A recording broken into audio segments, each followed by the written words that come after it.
Today, you'll see how and why an anonymous serial killer mocked police with his letters. And the reason why he did that will be totally weird and unexpected. We're talking about the Zodiac, also known as the criminal who puzzled New York for years, because he chose his victims based on their zodiac signs. So, how exactly he did that? That's what we're going to reveal later. So, welcome in Made to be a Killer series, in the episode of Zodiac, the Man of the Zodiac Signs.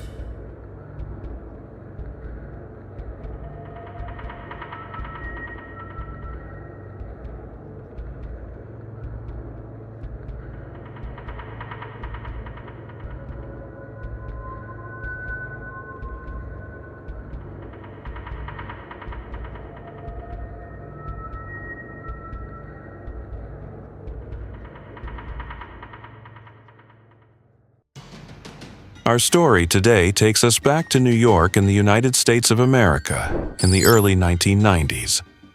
A series of incidents started to occur in the city that time involving firearms, but no one really paid much attention at first. Why? Because, as many of you already know, in America, guns are widespread, legal, and almost anyone can own one. So, gun-related incidents and stray bullets happen frequently. That's why, when a series of incidents started in March 1990, authorities didn't attract much attention to. The first of these incidents happened on March the 9th, 1990. Mario Orozco was shot, got hit by a bullet in his back. Mario Orozco was a hard-working man. He had just closed his restaurant and was on the way heading to his home in Brooklyn when a stray bullet struck him in the back. Thankfully, Mario survived.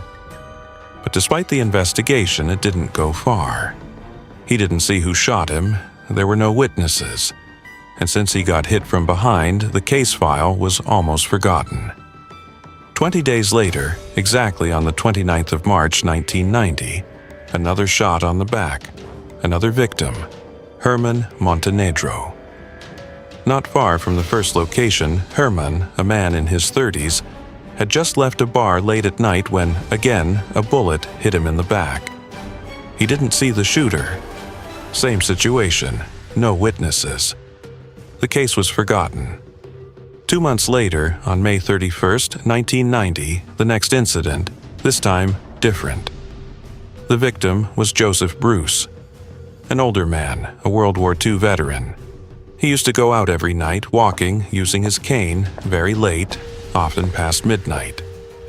That night, around 1:30 a.m., he was shot in the back. But this time, Joseph died, and the killer left something behind. A letter. A letter he sent that revealed to investigators that the previous 2 incidents were not random stray bullet incidents.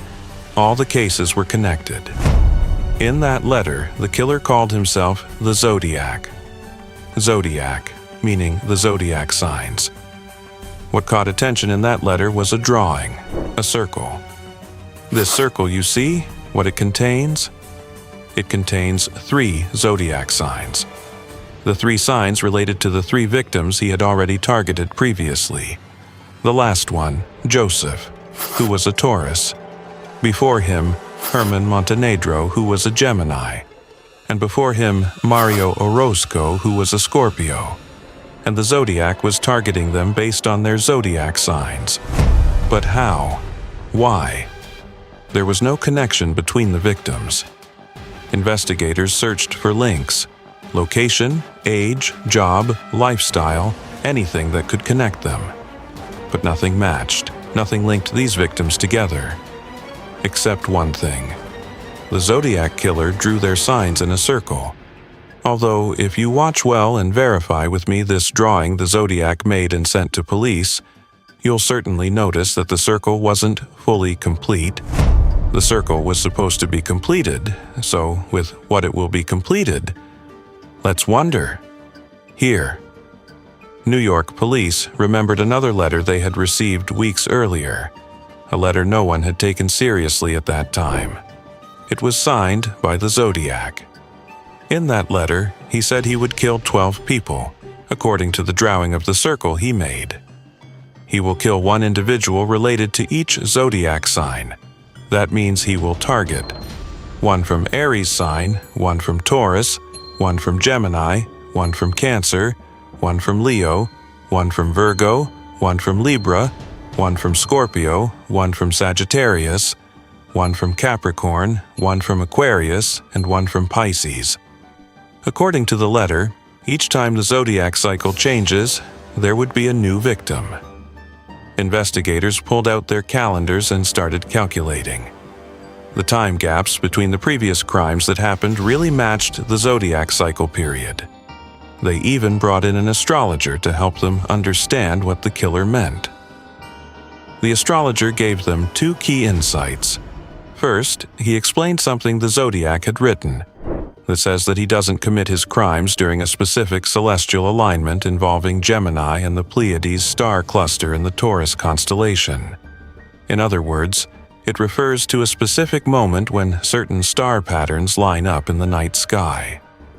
Second, the astrologer also predicted the date of the next crime, June 21st, 1990. The New York Police Department was prepared. The media also picked up the story, because the Zodiac was sending his letters not only to the police but also to the New York Post, one of the most famous newspapers in the city. The public followed the case step by step. Newspapers talked about June 21st, about the mysterious killer choosing victims based on their zodiac signs. Fear spread across New York. Some funny reports even said that if a man approached a woman and casually asked her zodiac sign, she would panic, fearing that he might be the Zodiac. Everyone was waiting for June 21st, 1990.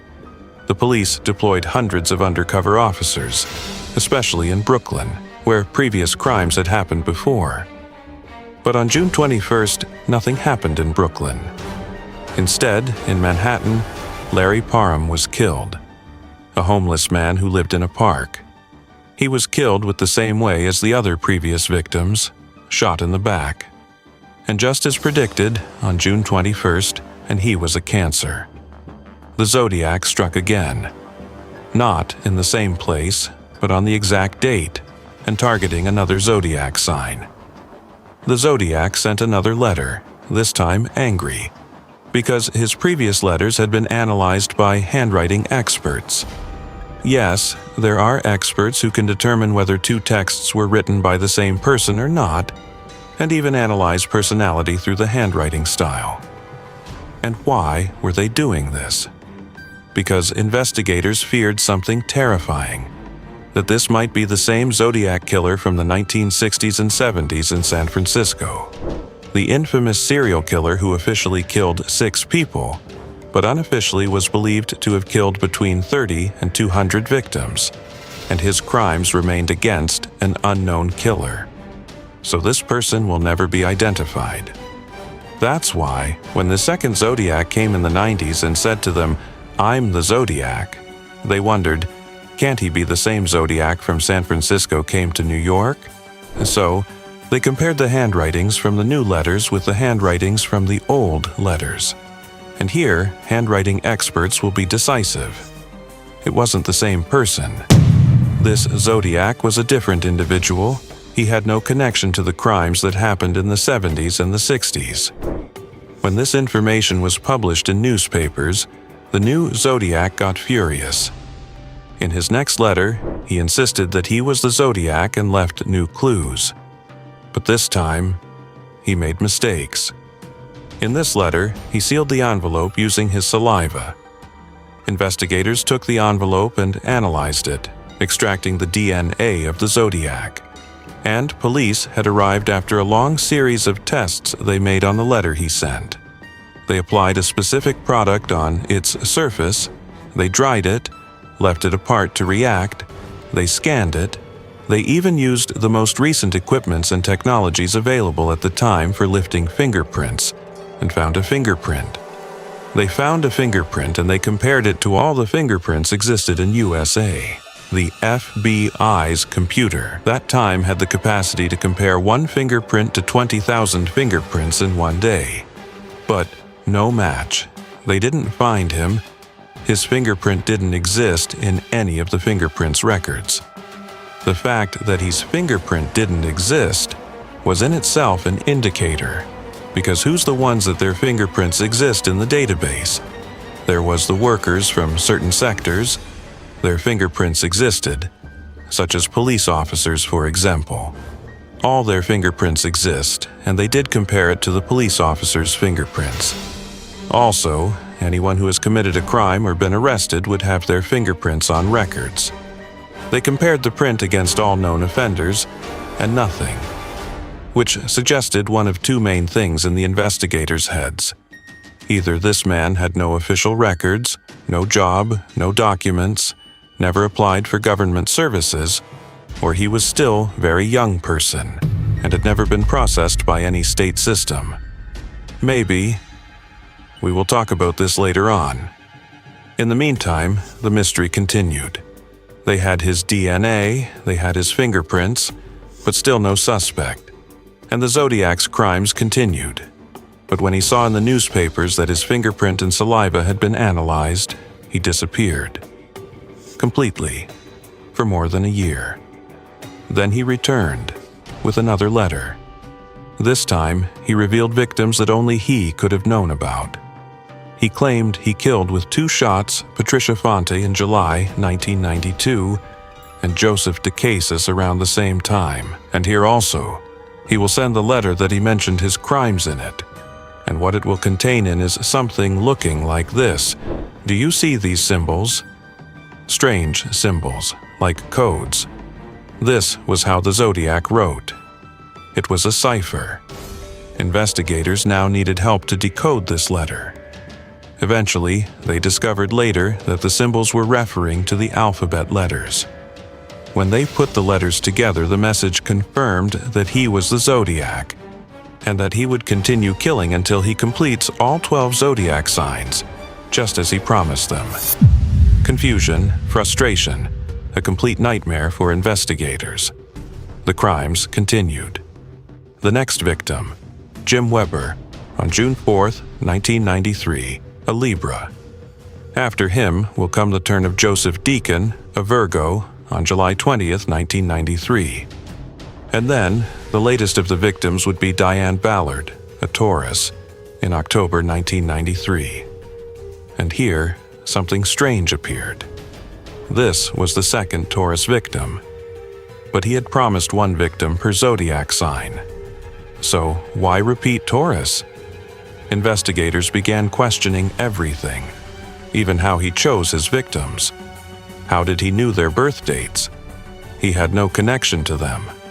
Some said it was pure coincidence, as evidenced by the fact that he killed 2 people from the Taurus sign. Others believed it couldn't be random. But the truth is, to this day, no one knows exactly how the Zodiac identified his victims' birthdays and therefore their Zodiac signs. But what exactly will happen that will make him make the mistake that will enable the security forces to catch him? Then came March 1996, the beginning of the end. For 6 years now, the Zodiac had been killing. A full team inside the New York Police Department was dedicated for this case, with no results. Then a call came in to police from people talking about screams, gunshots, and chaos coming from their neighbor's place. Police arrived on the spot and found this scene. A young girl shot by bullet and also a young man had been shot. Inside, a man in his 20s had locked himself in, was armed, heavily armed. His name was Heriberto Seda. Heriberto Seda had shot his sister and her boyfriend because he didn't approve their relationship. He was still inside, threatening more violence. Police tried to calm him down, convinced him to surrender. After 3 hours, he gave up. He handed over his weapon and was taken into custody. At the police station, they asked him to write a statement to explain what happened with his sister. He wrote it, then signed it. But the way he signed it, he drew a symbol that looked very familiar. This is the drawing that Heriberto Seda signed with. The first officer who saw the statement paper didn't catch his attention. But when the document reached another investigator, a senior detective known for major cases, Joseph Herbert, everything changed. The moment he saw the writing and that symbol, he said, "This is him. This is the Zodiac." How? He was only 26 years old. That meant he was just 20 years old when he first started committing crimes. Now, it made sense why his fingerprints were never found. 20 years old of age he was. That's what the investigator said. They immediately confronted him. "Are you the Zodiac?" At first, he denied it, of course, but the evidence was overwhelming. First, handwriting analysis. His writing matched the Zodiac letters. Second, fingerprints. His fingerprint matched very well the ones found on the Zodiac's letters. Third, DNA. The saliva from the envelopes matched his DNA from his blood sample. There was no doubt. Heriberto Seda was the Zodiac. At just 26 years old, he was responsible for multiple crimes, 3 murders and 6 victims who survived with severe, lifelong injuries. What was their crime? Nothing. Their only crime was that they were born under certain zodiac signs the killer found on his way on the day he decided to commit a crime. And he was a coward of a killer, as described by the investigators, because in none of his crimes he faced his victims. He always shot them from behind, so he was a coward of a killer. So the question now is, was he made to be a killer? Heriberto Seda didn't pursue his studies. He was dropped out of school early.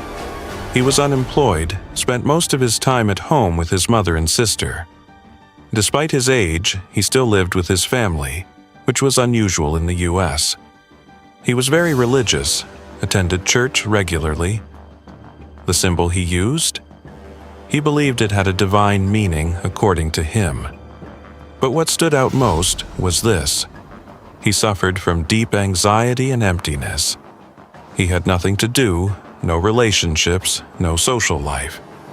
He became obsessed with serial killers, studied them, analyzed their crimes. And he wanted to commit the perfect crime, a crime that no one could solve. And that's how he entered the world of crime. In June 1998, Heriberto Seda was sentenced to 232 years in prison, effectively a life sentence. He is still alive today, in prison, now over 50 years old of age. And ironically, the same zodiac alignments he once claimed would stop him from killing were present when he was finally caught. And with that, this is the end of today's episode in Made to Be a Killer series.